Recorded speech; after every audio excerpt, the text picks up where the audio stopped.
आवाज नहीं करें, अरे लिखकर मुझे यहाँ तक भेजें, इसको भेजना है।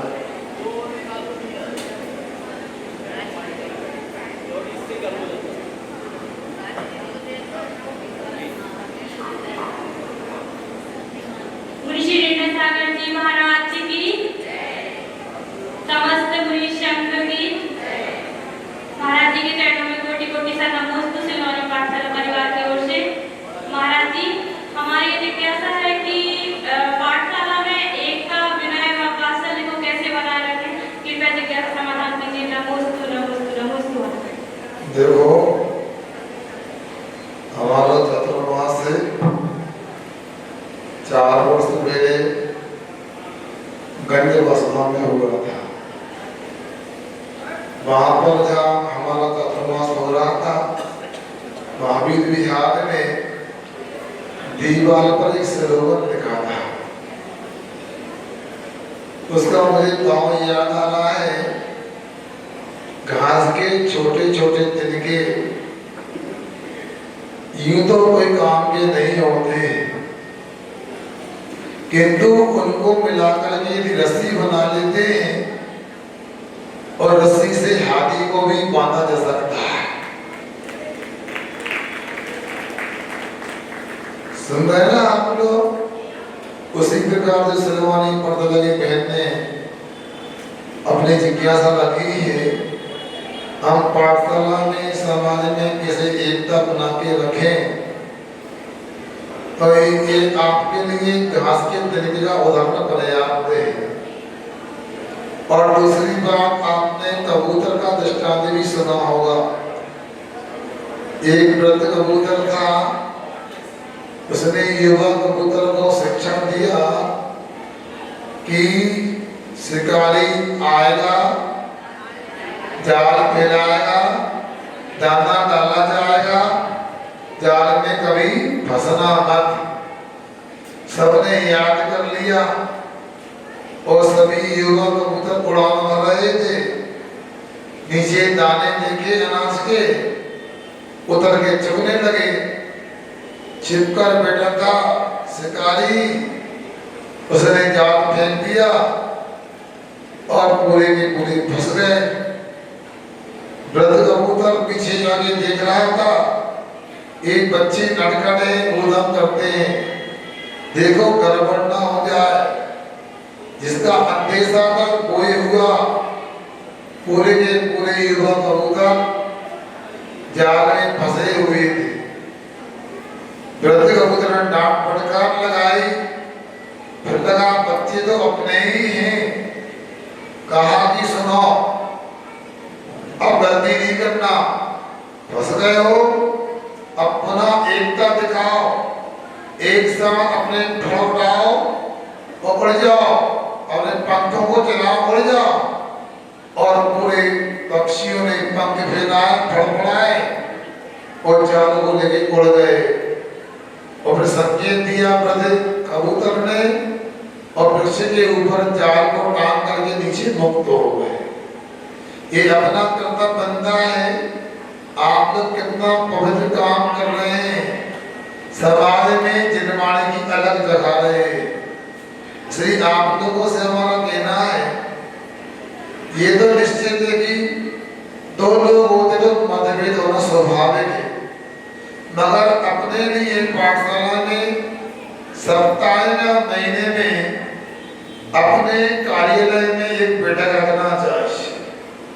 मैं बार बार बोलता हूँ, किसी भी संस्था को चलाने के लिए, किसी भी संस्था काम को संपन्न करने के लिए एक कार्यालय होना चाहिए। उसमें पाठशाला के सभी लोग बैठे और चर्चा करें कि क्या खोया क्या पाया, जो भी बात हो आपस में समझाएं। और दूसरी बात, यदि पाठशाला से बाहर का व्यक्ति अनाधिकृत चेष्टा करता है तो सबको मिलकर के उसको समाधान करना चाहिए। और अपनी गलती होती पाठशाला के किसी परिवार के शिक्षक वगैरह की, तो आपको एक दूसरे को अपनी गलती का सुधार करने के लिए सहयोग करना चाहिए। और ये काम एक व्यक्ति की बस की बात नहीं होती है। कई लोग कहते हैं कि जिन पर साला ने राजी थे पंडित जी बुलाओ, उनके माध्यम से पाठशाला चालू करवाएंगे। देखा लोगों ने बुलाया, भोपाल में जो पाठशाला में पंडित जी आए, पंडित जी शास्त्री थे, अच्छे थे, मगर एक विद्वान कितने विषय पढ़ा पाएंगे। मगर ये मानना, भले ही हमारे पाठशाला के वर्तमान शिक्षक आचार्य नहीं है, शास्त्री नहीं है, फिर भी थक रहे अनेक विषयों का अध्यापन कराते और हमारे समाज को ज्ञान के क्षेत्र में आगे बढ़ाते हैं। और ज्ञान के क्षेत्र में नहीं अकेला, आचरण के क्षेत्र में भी लोगों को लाभ मिलता है। आगे और सवाल कार्यक्रम की संरचना तैयार रहें। श्री विद्यासागर संस्कार केंद्र पाठशाला वर्तमान कॉलोनी सागर। और इसके पश्चात तैयार रहेंगे ऋषभ देव संस्कार पाठशाला गोपालगंज सागर वर्तमान कॉलोनी। माइक पे वर्तमान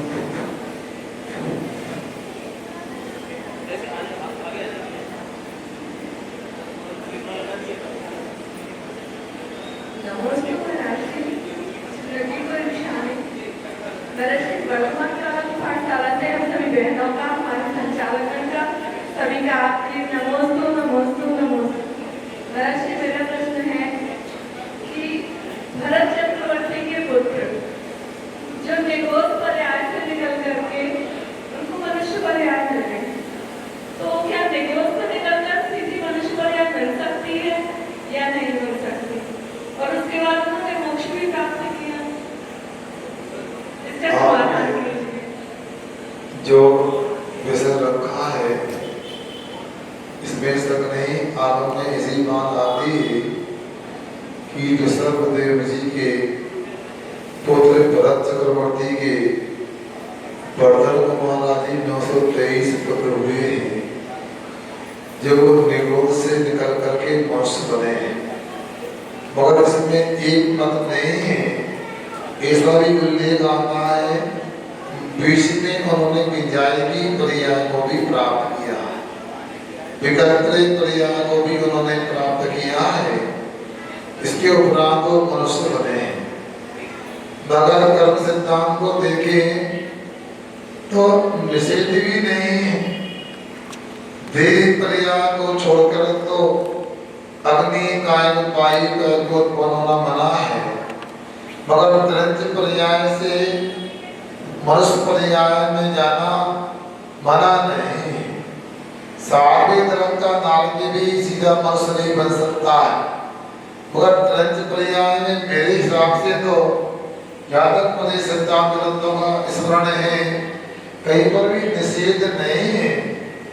अब एक पूछ सकते हैं कि महाराज यदि ऐसा है तो उन्होंने कौन सा पुरुषार्थ किया निगोद अवस्था में, ऐसा कौन सा काम किया कि मनुष्य पर्याय मिल गई और मोक्ष भी मिल गया उनके लिए। याद रखो, हर काम पुरुषार्थ करने से नहीं होता। एक शब्द आता इत्तेफाक, अचानक हो जाता है, अथवा शास्त्रों में एक काकताली न्याय भी होता है। सुना, ताली बजाना हुआ, कौआ का आना हुआ, कौआ हाथ में आ गया। उसी प्रकार से उस समय क्या पुरुषार्थ की तो कोई बात नहीं, मगर ऐसे आत्मा में कसाय के मंत्र परिणाम हो गए, उन्होंने मनुष्य आयु का आश्रम बंद कर लिया और यहाँ पर आकर के आसन भक्त होने से उन्हें रत्नादि का लाभ मिल गया, मोक्ष चले गए। आगम से विरोध नहीं आता है, संभव है सब। अब तो क्या किया तो ये तो भगवान बनने पर बता पाएंगे आपको।